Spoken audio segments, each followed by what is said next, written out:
না, আমি ভারতের খাবো, আমি ভারতের খাবো আর আমি বাংলাদেশের গুণ গাইবো, সেটা বাবা চলবে না। ভারতের খেলে ভারতেরই তোমাকে গুণ গাইতে হবে। ভারতের খাবো আমি আর বাংলাদেশের আমি গুণ গাইবো, ভারতের নুন চাটবো আর আমি বাংলাদেশের গুণ গাইবো, এই দিন ভুলে যাও। বাংলাদেশের বর্ডারগুলিতে লোকজন পালিয়ে যাচ্ছে, বাস্তবতা নিয়ে কি দেখছেন, কি বুঝছেন? এই রকম একটা পরিস্থিতি তৈরি হলো, শুধুমাত্র এসআইআর শুরু হয়েছে, এখনো সবাই ফর্ম ফিল আপ করে জমা দিতে পারেনি, এতেই এই অবস্থা। এপাং ওপাং ঝাপাং, বাংলাদেশ থেকে লাফিয়ে এপাং হয়ে ভারতের অনুপ্রবেশ হয়েছিল, মোদিজি ঝাপাংটা দিয়েছে, তারপরে মমতা ব্যানার্জি হচ্ছে কিনা ওনার মলম লাগিয়েছিলেন, মানে মাননীয় আরো ভালো করে মলমটা লাগিয়েছিলেন। এবং এরপরে যখন দাদা যখন বুঝে গেছে ওপর থেকে সেন্ট্রাল, আবার ওরা বাধ্য হচ্ছে এসআইআর এর জন্য ঠিক বাংলাদেশে ঝাপাং করতে। মানে মাননীয়ার কবিতাটা পুরো একেবারে মিলে গেল, এপাং ওপাং ঝাপাং, এটাই বলবো। এইরকম হবে কেন? এইরকম হবে না কেন? তৃণমূলের কাউন্সিলরদের টাকা পয়সা দিয়ে বলছে মানুষ ক্যামেরার সামনে, এইরকম হবে নাটা কেন? অনুপ্রবেশকারী, এটা কি মানে ভারতটা তো, এটা তো কোনো মানে আশ্রয় জায়গা নয়। আমরা কি বলেছি যে সবাই এসো, সবাই এসে ভারতের ভূমি তোমরা লুণ্ঠন করো, সবাই আসো? আমরা তো আশ্রিত এখানে, তো আমরা তো ওপেন দরজা তো খুলে দিইনি। এটা কি মানে মন্দিরের কি এটা কি প্রসাদ বিতরণ হচ্ছে সর্বসাধারণের জন্য? ভারতবর্ষের নাগরিকতা, যারা ভারতীয় তারাই মানে তাদেরই অধিকার আছে না। আর তোমরা যদি শরণার্থী হও তাদের জন্য তো সিএ ব্যবস্থা আছে, যে সকল হিন্দু শরণার্থীরা আছে তাদের জন্য তো সিএ আছে। মুখ্যমন্ত্রী এত তদবির করলেন, নির্বাচন না, আমি ভারতের খাবো, আমি ভারতের খাবো আর আমি বাংলাদেশের গুণ গাইবো, সেটা বাবা চলবে না। ভারতের খেলে ভারতেরই তোমাকে গুণ গাইতে হবে। ভারতের খাবো আমি আর বাংলাদেশের আমি গুণ গাইবো, ভারতের নুন চাটবো আর আমি বাংলাদেশের গুণ গাইবো, এই দিন ভুলে যাও, এই দিন ভুলে যাও। কারণ ভারতবর্ষের এখন যে লিড করছে নরেন্দ্র মোদী, এই লিড আর চলবে না। ভারত মায়ের জায়গায় ভারতের সন্তান হয়ে থাকো। অনুপ্রবেশকারীগুলো যত দেখুন, সব দেখুন ভারতের খাচ্ছে, ভারতের সরকারি হসপিটালে সুবিধা ভোগ করছে, ভারতের রেশন নিচ্ছে, ভারতের ফলস ভোটার কার্ড নিচ্ছে, সেগুলোকে ছাপ্পা ভোট দিচ্ছে, দেশ বিরোধী কাজ করছে। তাদেরকে কেন ভারতে পুষবে মানুষ? কেন তাদেরকে ভারতে পুষবে কেন? ওই জন্যই অনুপ্রবেশ ভাবে চুরি চাপটা করে এসেছে, এই জন্য এখন রাতের বেলা ঝোপের আড়াল দিয়ে বাংলাদেশের বর্ডার হয়ে চলে যেতে হচ্ছে। মাননীয়ার ওসব আগডুম বাগডুম ছাগডুমে কাজ হবে না, মাননীয়ার ওসব কাজ হবে না, ওগুলো সবকিছু ভেস্তে যাবে। কষ্ট কথা, চিঠি লিখে যান, চিঠি লিখে কি হচ্ছে ওনার? কিচ্ছু হবে না, কিচ্ছু হবে না, থামিয়ে এসআইআর থামানো যাবে না, হবে না। ভয় পাচ্ছে তো, ভয় বলেছিলাম না, থরথর করে কাঁপছে।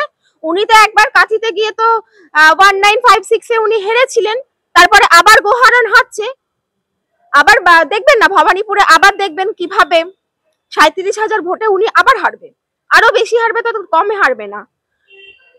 এই যে ওনার এই মিথ্যাচারিতা, আর তারপরে এই এত সর্বসাধারণ জনগণের যে চোখের জল, এই যে পাপের ভান্ডারা, পাপের ভরা, পাপের কলসি পূর্ণ হয়ে গেছে, সবকিছু মিলেই ভয় পাচ্ছে।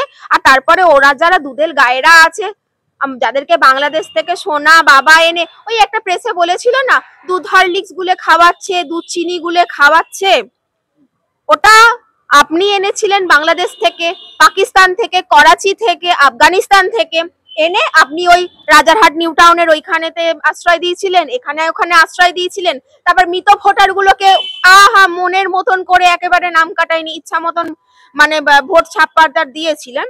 এবার সেইটাই উনি ভুক্তভোগীটা হচ্ছে। মমতা ব্যানার্জি একটা সময় স্ট্যান্ড পয়েন্ট ছিল যখন বিরোধী নেত্রী, তখন তিনি বলছিলেন এই বাংলায় অনেক অনুপ্রবেশকারী রয়েছে, এই জায়গায় কাগজ ছুঁড়ে মেরেছিলেন স্পিকারের দিকে।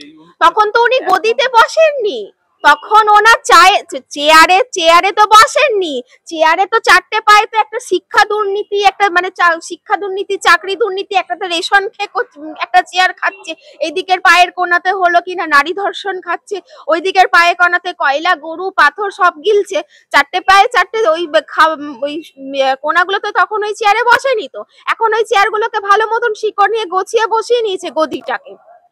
ওই জন্যই এখন যত বেআইনি যত উল্টো পাল্টা বকছে যত, তাহলে ওনার চেয়ার খালি হয়ে যাবে।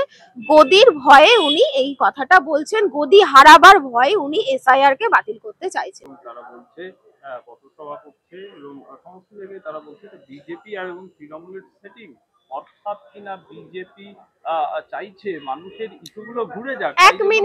এক মিনিট, সেটিং সেটিং সেটিং, দয়া করে আপনারা এই কথাটা রাজ্যে বলবেন না। দিল্লিতে গিয়ে এক টেবিলে চা খাচ্ছেন, ফিশ ফ্রাই ভাগাভাগি করে খাচ্ছেন, আর আপনারা বাংলায় এলেন তখন সেটিং সেটিং।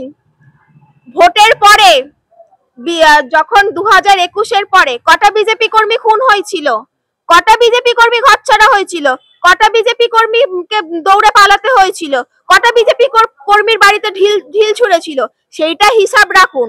আর আপনারা যারা বলছেন না, আপনারা শুধু ওপরে খালি বলেন যে যুদ্ধ যুদ্ধ যুদ্ধ, ভিতরে আপনারা গিয়ে আপনাদের বেশিরভাগ ভোটটা গিয়ে আপনারা তৃণমূলের ভোট ব্যাংকে ফেলেন, আর ওই জন্য আপনাদেরকে কোনো মানে কোনো আপনাদের খুনও হয় না, কিছু হয় না। ভোটের পরে, নির্বাচনের পরে তখন বিজেপি কর্মীদেরকেই শুনতে হয়।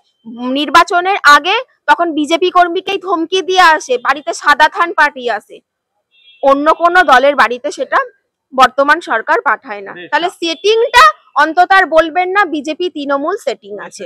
কুণাল ঘোষ তিনি বলছেন যে 250টার বেশি আসন পাবে তৃণমূল এবং চতুর্থবারের জন্য মুখ্যমন্ত্রী হবে মমতা ব্যানার্জি।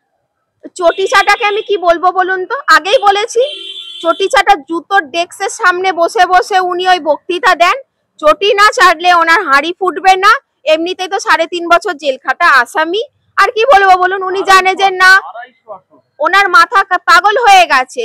উল্টো দিকে দুপা গিয়ে আপনি ওই আরজি করে গিয়ে ব্রেনের ইনজেকশন দিন, বুদ্ধিওয়ালা ব্রেনোলিয়া খেতে হবে না, আপনার মাথায় ইনজেকশন দিতে হবে। উনি নিজেও ভালো করে জানেন, উনি এটা ভাট বকছেন। ওনার কথাই আমি সুস্থ মানুষ হই, অসুস্থ মানুষের কথাই উত্তর দিতে চাই না।